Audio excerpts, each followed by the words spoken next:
और आगे बढ़ते हुए आपको बता दें कि कैबिनेट मंत्री रोहित ठाकुर से खास बातचीत की गई। लोकसभा और उपचुनाव में उन्होंने कांग्रेस की जीत का दावा किया। बीजेपी ने सरकार को धनबल से अस्थिर करने की कोशिश की। जनता बीजेपी को चुनाव में इसका जवाब देगी। हिमाचल के हक रोकने की कोशिश केंद्र सरकार ने की। बीजेपी महिला विरोधी पार्टी है।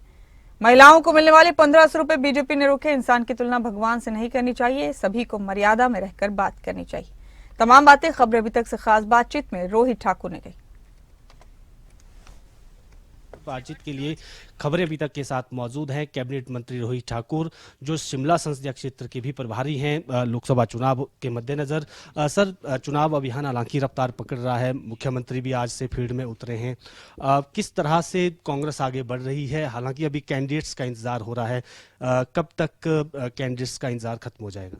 कांग्रेस पार्टी पूरी ताकत के साथ, पूरी गंभीरता के साथ पार्लियामेंट इलेक्शन को लड़ेगी और साथ ही साथ जो हमारे 6 विधानसभा सीटों के जो उपचुनाव एक तरह से प्रदेश पे थोपे गए हैं, कांग्रेस पार्टी ने, मैं समझता हूँ, काफी हद तक प्रारंभिक तौर पे सभी रिपोर्टें आलाकमान ने मांगी है।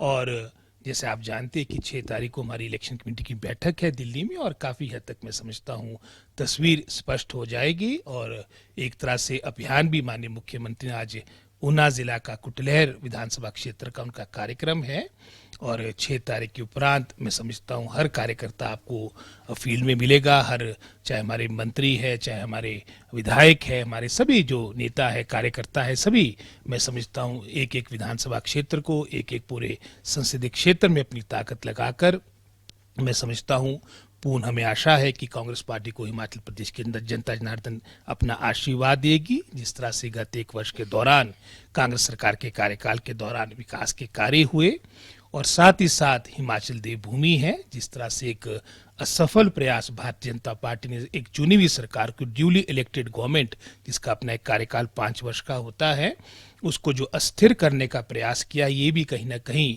जनता जनार्दन के बीच में बड़े गलत तरीके से गया है। और इसका भी जनता जनार्दन ने एक, मैं समझता हूँ, अटल संकल्प ले लिया है कि अपने मत के माध्यम से कांग्रेस पार्टी को आशीर्वाद देंगे और भाजपा की जो ये इस तरह की नापाक उनके इरादे है उसको परास्त करेंगे। सर, आपने भी कहा कि सरकार को अस्थिर करने की कोशिश हुई है, तो क्या अब माने कि ये कोशिश विफल हो चुकी है या अभी भी कोशिश की जा सकती है? कांग्रेस उसके लिए तैयार है?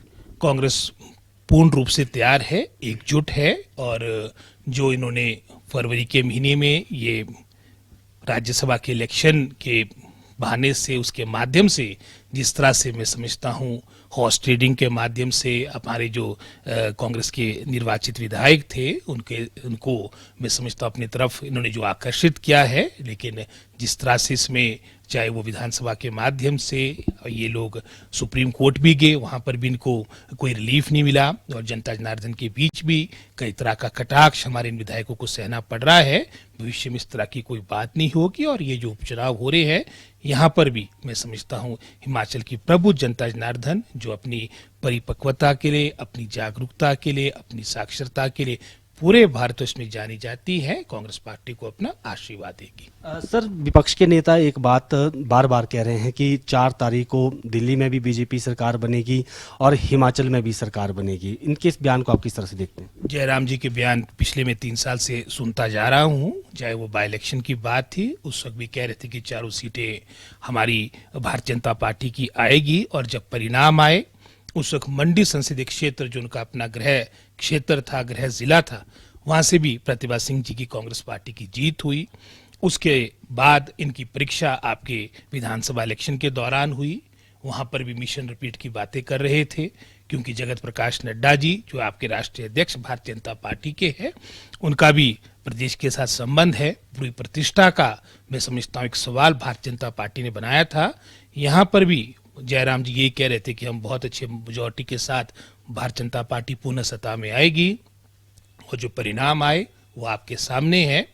आना तो दूर की बात रही, लगभग आपका 80-90% जो मंत्रिमंडल था जयराम ठाकुर जी का, उनको भी हिमाचल की प्रबुद्ध जनता जनार्दन ने धराशायी किया।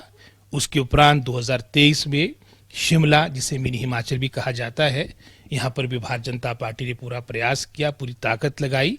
यहाँ पर भी 3/4 मेजॉरिटी के साथ यहाँ की प्रभु जनता जनार्दन ने, जहाँ पूरे हिमाचल प्रदेश के, चाहे कांगड़ा, मंडी, आपका चंबा तक के लोग यहाँ पर शिमला में रहते हैं, चाहे हमीरपुर की बात हो, चाहे सिरमौर सोलन की बात हो, यहाँ पर भी पूरी मेजॉरिटी के साथ कांग्रेस पार्टी को यहाँ की प्रभु जनता जनार्दन ने अपना आशीर्वाद दिया।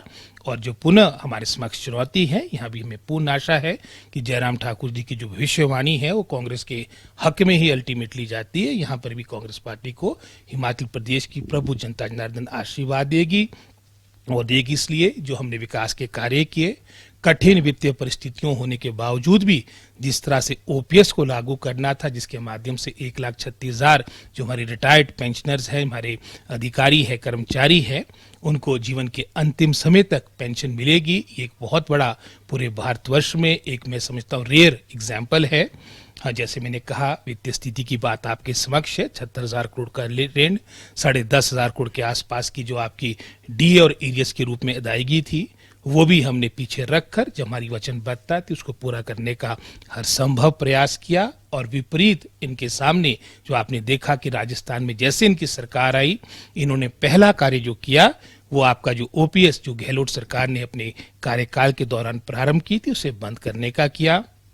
इन सब बातों का मनन भी हमारे कर्मचारी वर्ग अवश्य करेगा। साथ ही साथ जो हमने अन्य जो गारंटियां या जो अन्य हमारी जो वचनबद्धता थी, उदाहरण के तौर पे हमारा जो 1500 का हमने अपनी माताओं बहनों के लिए जो मैं समझता हूँ एक वचनबद्धता की थी, घोषणा की थी, उसको भी अमली जामा लाहौल स्पीति से प्रारंभ किया गया। और उसके उपरांत फरवरी मार्च के महीने में पूरे प्रदेश में हमारे भिन्न भिन्न जिलों में, भिन्न भिन्न आपके चुनाव क्षेत्रों में इनके फॉर्म्स आपके सबमिट हुए।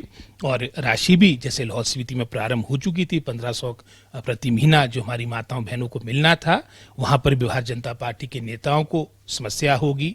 और आए दिन इस बात को लेकर हर मंच पे, विधानसभा के अंदर बाहर, प्रेस के माध्यम से, इलेक्ट्रॉनिक मीडिया के माध्यम से यही 1500 का इनके पास लाभ था। लेकिन जब वो देने की बात आई तो इनकी कथनी और करनी सामने आई। जयराम ठाकुर जी स्वयं अपने सारे जो भाजपा के विधायक थे, अन्य या भाजपा के जो वरिष्ठ नेता थे, और उनके नेतृत्व में हमारे इलेक्शन कमिश्नर को मिले और वहां पर अपनी आपत्ति दर्ज की। इस तरह का महिला विरोधी जो निर्णय मैं समझता हूँ भाजपा सरकार ने लिया है, इसका भी नुकसान इनको आने वाले चुनाव के दौरान होगा। और साथ ही साथ मैं समझता हूँ जो केंद्र सरकार ने हमारे साथ सौतेला व्यवहार किया, हमारी जो लोन की लिमिट थी उसमें कटौती की। पहले 3.5% अपने जीडीपी के आधार पे आपको लोन मिला करता था, उसको घटाकर 3% किया गया। आपके रेवेन्यू डेफिसिट के ग्रांट्स में आपको कटौती की गई। एक्सटर्नली एडेड प्रोजेक्ट जिसकी कोई लिमिट नहीं थी, उस भी आपने मात्र 3200 करोड़ पे आगामी 3 वर्ष के लिए आपने सीमित कर दिया है। जिन्होंने, जिस केंद्र सरकार ने हमारे को आपदा के दौरान भी मैं समझता हूँ मदद ना की हो, तो उस सरकार से आपने क्या आशा रखनी है। और आपदा, इसके विपरीत आपदा के दौरान जिस तरह से कांग्रेस, हमारे माननीय मुख्यमंत्री ने, हमारी सरकार ने अभूतपूर्व मैं समझता हूँ कार्य किया है। जो रिलीफ यहाँ पर पैकेज लाया गया वो पूरे भारतवर्ष में एक अलग मैं समझता हूँ स्थान रखता है। 4,500 करोड़ का रिलीफ पैकेज था, जहाँ लगभग कोई 15,000 से अधिक हमारे आशाएं उजड़ गए थे, जहाँ तीते मात्र 1,30,000 के आसपास की राशि आपको मिलती थी। अगर कोई घर का नुकसान होता था उस राशि को बढ़ाकर 7 लाख किया गया। हर श्रेणी में, चाहे किसानों बागवानों की बात हो, चाहे हमारे दुकानदारों की बात हो, हर श्रेणी में मैं समझता हूँ रचनात्मक बढ़ोतरी की गई। ये भी एक बहुत बड़ी बात है। और साथ ही साथ जैसे स्थिरता की बात हमने पहले भी की है, ये भी चुनाव के दौरान एक प्रमुख मुद्दा होगा। सरकार 5 वर्ष के लिए बनी थी, जनता जनार्दन के आशीर्वाद से बनी थी।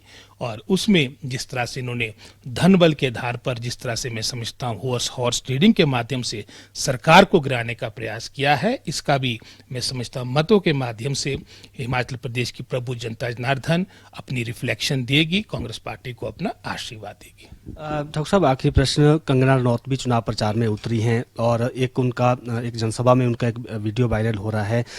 वो कह रही हैं कि प्रधानमंत्री नरेंद्र मोदी की तुलना उन्होंने विष्णु और राम भगवान से की है, उनका अंश बताया है। आप इस वक्त की चुनावी दौर है, ऐसे बयानों को आप किस तरह से देखते हैं? मैं समझता हूँ इंसान की कल्पना करना प्रभु के साथ, भगवान के साथ ठीक नहीं है। हम सभी को, चाहे वो कंगना जी की बात हो, चाहे किसी भी दल की बात हो, एक मर्यादा में हमें सारी बातें करनी चाहिए। और जहाँ तक तो हिमाचल प्रदेश की प्रभु जनता जनार्दन की बात आती है, वो हर तरह से, जैसे मैंने पहले भी कहा, अपनी परिपक्वता के लिए, जागरूकता के लिए मैं समझता हूँ जानी जाती है। और इस तरह के बयानबाजी से फायदा कम होगा, नुकसान ज्यादा। बिल्कुल, कैबिनेट मंत्री रोहित ठाकुर थे और इन्होंने कहा कि इंसानों की तुलना भगवान से नहीं की जा सकती है। और इसके साथ साथ इन्होंने दावा किया कि हिमाचल में लोकसभा की सीटें भी और उपचुनाव भी जीतेंगे। जो सरकार को स्थिर करने की कोशिश हुई है उसके खिलाफ जनता वोट करेगी। वीडियो जर्नलिस्ट अंकुर के साथ प्रदीप ठाकुर, शिमला।